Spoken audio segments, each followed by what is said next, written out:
እዙይ ድምጽ ራዲዮ ኤረናይ ክቡራት ሰማዕትና ዓለታዊ ዜና እንሆ። ኤርትራ ኣብ ዞባ ቀርኒ ኣፍሪቃ ሃናፂ ኣበርክቶ ክህልዋ ዝዕድም ዘተ ፕረዚደንታት ኬንያን ኤርትራን መክያዱ መርበባት ዜና ገሊጸን። ፕረዚደንት ኢሳያስ ኬንያዊ መዘንኡ ብዝገበረሉ ዕድመ መሰረት ናይ 2 መዓልታት ምብጻሕ ንምክያድ ብ8 ለካቲት ናብ ናይሮቢ ድሕሪ ምእታው ክልቲኦም መራሕቲ ኣብ ክልተ እውን ዞባውን ጉዳያት ከም ዝተመያየጡ ኣገልግሎት ዜናት ሃገር ሓቢሩ። ኣብቲ ኣብ ናይሮቢ ዝተኻየደ ዘተ ካብ ሃናፂ ዞባዊ ጉዳያት ተነጺላ ትርከብ ኤርትራ ናብ ንጡፍ ኣባልነት ውድብ ናይ መንግስታት በይናዊ በዓል ስልጣን ወይ ኢጋድ ንኽትምለስ ፕረዚደንት ኬንያ ዊልያም ሩቶ ንፕረዚደንት ኢሳያስ ወግዓዊ ዕድመ ከም ዘቕረበ ዲፕሎማሰኛታት ኣሚቶም። ምስ ኩናት ምግሃዝ ሰብኣዊ መሰላትን መልካዊ ምሕደራን ብዝተሓሓዝ ኣህጉራዊ ጸቕጥን ተደጋጋሚ እገዳታትን ዝተገብረሉ መንግስቲ ኤርትራ ካብ ዞባውን ኣህጉራውን ጉዳያት ተነጺሉ ምህላዊ ይፍለጥ። ብምርጫ ናብ ስልጣን ካብ ዝመጽእ 4 ዋርሕ ኣቝፂሩ ዘሎ ፕረዚደንት ዊልያም ሩቶ ኣብ ታሕሳስ 2022 ናብ ኤርትራ ወግዓዊ መብጻሕ ብምክያድ ኣብ ተመሳሳሊ ዛዕባ ምዝታዩ ኣይርስዓን። ኣብ ዝሓለፈ 20 ዓመታት ብዘይካ ናብ ውሱናት ሃገራት ዓረብ ዞባዊ ይኹን ኣህጉራዊ ዑደታት ከካይድ ዘይጸንሐ ፕረዚደንት ኢሳያስ ናብ ኬንያ ክበጽሕ ኣብ ዝ5 ዓመታት ንካልኣይ እዋን እዩ። ኣብ ርእሲ እዚ ክልቲኦም መራሕቲ ኣብ ክልተኣዊ ጉዳያት ብምትኳር ኣብ ዘካየድዎ ምይይጥ ዜጋታት ክልቲአን ሃገራት ካብን ናብን ብዘይ ቪዛ ዝንቀሳቐስሉ ከምኡ ድማ ናይ ወፍርን ንግድን ተኽእሎታት ከም ዝተላዕለ እዩ ተሓቢሩ።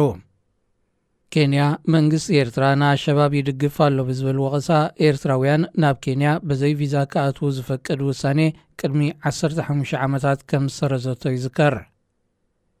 ኣብዚ እዋን እዚ ኤርትራን ኬንያን ንፌደራላዊ መንግስቲ ሶማል ከም ዝድግፉ ይፍለጥ። ሰራዊት ፌደራል መንግስቲ ኢትዮጵያ ኣብቲ ምስ ኤርትራ ዘዳው ከባቢታት ትግራይ ክዋፈር ኣብ ስምምዕ ከም ዝተበጽሐ ኣቶ ጌታቸው ረዳ ገሊጹ።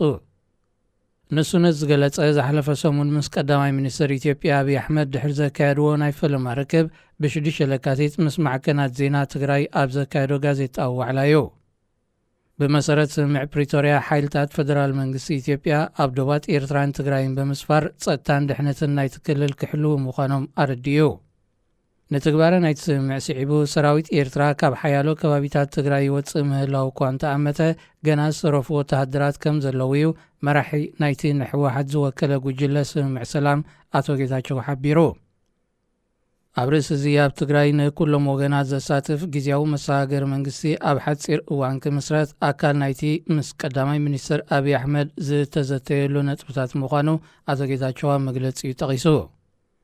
ኣብ 2 ሕዳር 2022 ዝተኸተመ ስምምዕ ሰላም ፕሪቶርያ ስዒቡ ምስ ቀዳማይ ሚኒስትር ኣብይ ዝተገብረ ርክብ ተግባረ ናይቲ ውዕል ዝተገምገመሉን ዝቕጽል መደባት ዝተሓንጸጸሉን መንባሩ ዘመልከተቲ በዓል ስልጣን ክልል ትግራይ ግዜያዊ መንግስቲ ትግራይ ናይ ሙቓም መደብ ሓደ ካብ ቀንዲ ነጥብታት መንባሩ ኣነጺሩ። ንኢትዮጵያ ብዓብላልነት ሰልፊ ኢህወደግ ን27 ዓመታት ዝመርሐ ሕወሓት ካብ 2018 ንዳሓር ካብ ስልጣን ፌደራል መንግስቲ ሃገር ምስተኣልየውን ንክልል ትግራይ ብሒቲ ጸኒሑ። ኣብ ኢትዮጵያ 2020 ከካየድ ዝተወጠነ ምርጫ ብሰንኪ ኮሮና ቫይረስ ድሕሪ ምስጋር እውን እንተኾነ ንክልል ትግራይ ዝመርሕ ዝነበረ ሕወሓት በይናዊ ስጉምቲ ብምውሳድ ኣብ ዘካየዶ መስርሕ ብዓብላሊ ድምፂ ከም ዝተዓወተ ብምጥቃስ ኣብ ስልጣን ክቕጽል ምውሳኑ ኣይርስዓን። ፕረዚደንት ሶማል ሓሰን ሻህ ማሕሙድ ኣብ ኢጣልያ ወግዓዊ ናይ ስራሕ ምብጻሕ ኣካይዱ። እቲ ፕረዚደንት ብ8 ለካቲት ናብ ሮም ኣብ ዝኣተወሉ ምስ ፕረዚደንት ሰርጂዮ ማተሬላን ቀዳመይቲ ሚኒስትር ጆርጅያ ሜሎንን ብምርኻብ ኣብ ጸጥታ ልምዓትን ምግታእ ዋሕዚ ስደተኛታት ሶማልን ብምትኳር ከም ዝተመያየጠ መርበባት ዜና ሶማል ሓቢረን። ኣብ ዝሓለፈ ሰሙን ብሚኒስተር ምክልኻል ማቴዮ ፐሬጎ ዝምራሕ ላዕለዋይ ልኡኽ ኢጣልያ ናብ ሞቃዲሾ ምብጻሕ ብምክያድ ምስ ፕረዚደንት ሃገር ምዝታዩ መግለጺ ቤተ መንግስቲ ቪላ ሶማል ኣፍሊጡ።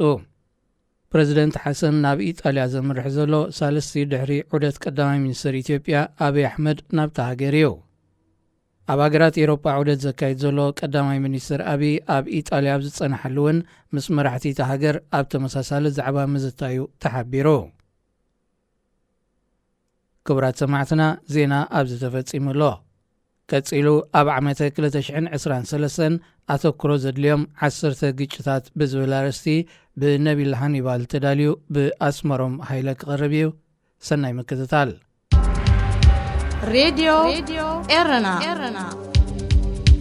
ሬድዮ ኤረና ካብ ከተማ ፓሪስ ዝመሓላለፍ ብኤርትራውያን ጋዜጠኛታት ዝዳሎ ነፃ ሬድዮ እዩ።